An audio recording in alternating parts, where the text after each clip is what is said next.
The sun set low over Enugu, casting a warm golden hue over the rolling hills and bustling streets. Akachi stood at the edge of the Nike lake, watching the water ripple gently under the fading light.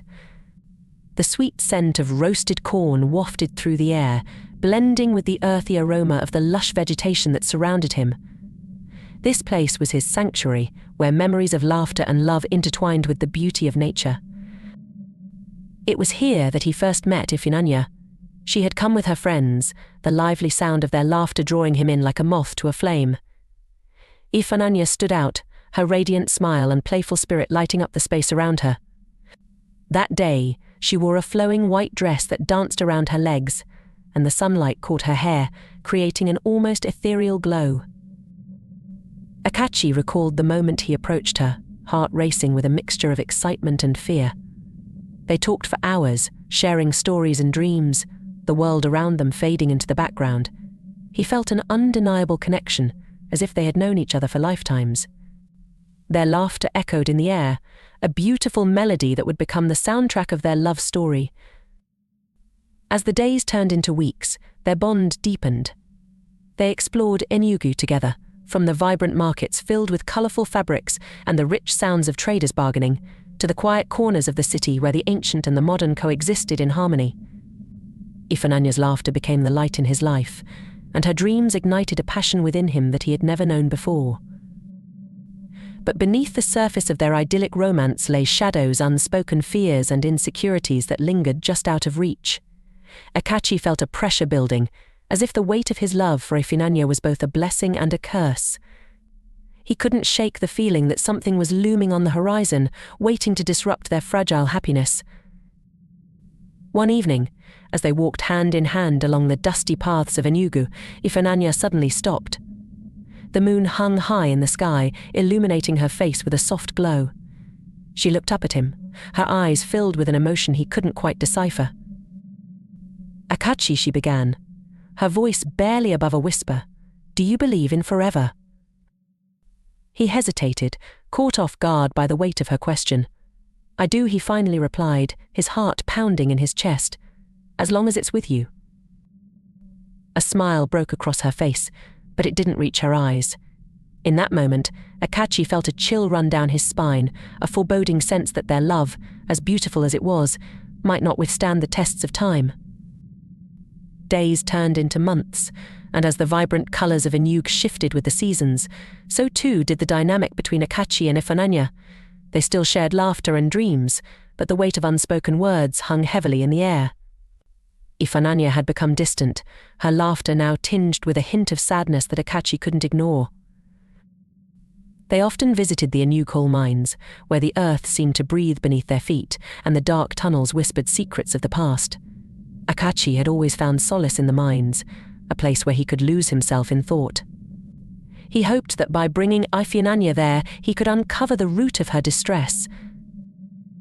One rainy afternoon, they found themselves huddled together in one of the mine's entrances, droplets cascading down the rocky walls. The rhythmic sound of rain created a soothing backdrop, but Ifunanya's silence was deafening. "Is everything okay?" Akachi asked, his voice breaking through the stillness. "You've been distant lately." She turned to him, her expression a mix of frustration and vulnerability. "It's just. Sometimes I feel like I'm losing myself in all of this. I don't want to hurt you, but I'm scared. Akachi, scared of what this could mean for us." The words struck him like a blow. "What do you mean? You're my everything. We can work through anything together." Ifunanya looked away, her gaze fixed on the rain-soaked ground. "Can we? I have dreams, Akachi. I want to travel, to see the world beyond Enugu, and I worry that if we stay together, I'll never have that chance." His heart sank at her admission. He understood her desires, but the thought of losing her was unbearable. "You don't have to choose between your dreams and us. We can figure this out together." She shook her head, tears glistening in her eyes. "I don't know if that's true. I need space to think." The words felt like a knife twisting in his heart. "Space," he echoed, disbelief etched across his face. "You mean you want to break up?" Ifunanya bit her lip, struggling to find the right words. "I just need time," Akachi. Time to figure out who I am and what I want. With that, she stood up, leaving Akachi alone in the entrance of the mine, the rain pouring down around him like the tears he could no longer hold back. Days turned into weeks, and the absence of Ifunanya felt like a wound that wouldn't heal. The vibrant streets of Enugu seemed duller without her laughter echoing through them. He wandered through the markets, but the colours felt muted, and the sounds of life felt hollow. Akachi spent countless nights staring at the ceiling of his room, the darkness swallowing him whole. Memories of their time together played on repeat in his mind: her laughter, her touch, the way her eyes sparkled when she spoke of her dreams. But now, those memories felt like a cruel joke, a reminder of what he had lost. He tried to distract himself, spending time with friends and diving into his studies, but nothing filled the void Ifunanya had left behind. He often returned to Nike Lake, standing at the edge and watching the sun dip below the horizon. It was a place of refuge, yet it felt tainted by her absence. One evening, while he sat on the bank, he noticed a couple nearby. They were lost in each other, laughter mingling with the soft sounds of nature. A pang of jealousy shot through him, and he quickly looked away, anger bubbling inside him. "How could you move on so easily?" he whispered into the night, the words echoing back at him. "What's wrong with me?" As the days passed, Akachi learned of Ifunanya's adventures through social media. She was traveling, exploring the world he had always dreamed of seeing with her by his side. The pictures of her smiling in front of stunning landscapes were like salt in his wounds, each notification a reminder of his heartbreak. In one photo, she stood at the foot of a waterfall, her arms spread wide as if embracing the world. Her happiness radiated through the screen, and Akachi felt a mix of pride and sorrow. She was living her dream, but it felt like he was watching from a distance, forever an outsider in her life. Months passed, and just when Akachi thought he could no longer bear the pain, Ifunanya returned to Enugu. She reached out to him, asking to meet at their favourite spot by Nike Lake. As he walked there, memories flooded back, moments filled with laughter and love, the very essence of what made their relationship special. But the closer he got, the more his heart raced with anxiety. What did she want? Was it to rekindle their romance, or was it a final goodbye? When he arrived, he found her sitting by the water's edge, the setting sun painting the sky in vibrant shades of orange and pink. She looked beautiful, but there was a heaviness in her eyes that sent a chill down his spine. "Akachi," she said softly, her voice barely carrying over the gentle lapping of the water.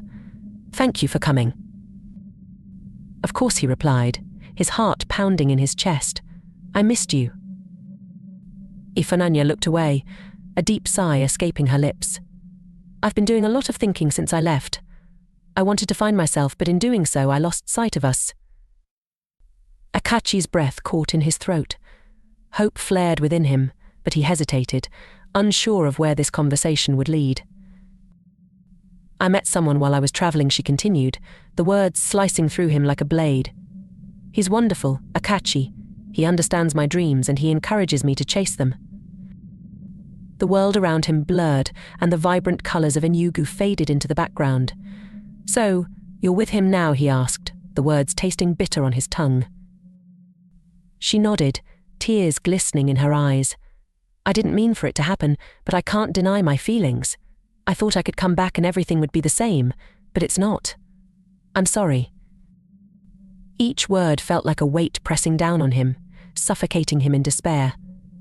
"You're breaking my heart, Ifunanya. I thought we had something special." "I thought so too," she replied, her voice trembling. "But I've changed. I'm not the same person you fell in love with. I need to follow my own path now." As the sun dipped below the horizon, Akachi felt a piece of himself fade with it. The beauty of Enugu, the love they once shared, all seemed to dissolve into the shadows. He wanted to scream, to fight for her, but the reality settled in their love was no longer enough to keep them together. The days that followed were a blur of pain and reflection. Akachi felt like a ghost, wandering through life without purpose. He tried to fill the emptiness with friends, school, and distractions, but nothing seemed to soothe the ache in his heart. He returned to Nike Lake often, hoping to find solace in the beauty of the place that had once brought him joy.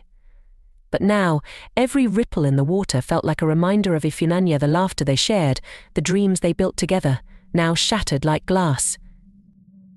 One evening, as he sat by the water, he watched the sky transform into a tapestry of stars. He remembered Ifunanya's laughter, her dreams, and the warmth of her hand in his. The memories became a bittersweet melody in his mind, a reminder that love could be both beautiful and painful. With each passing day, he began to understand that healing would take time. He started writing again, pouring his heart onto the pages of his journal. He penned stories of love and loss, weaving his emotions into the fabric of his words.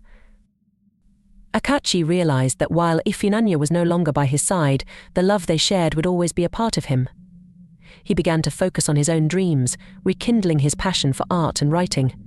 Slowly, he found a glimmer of hope in the depths of his sorrow. As the seasons changed in Enugu, so did he.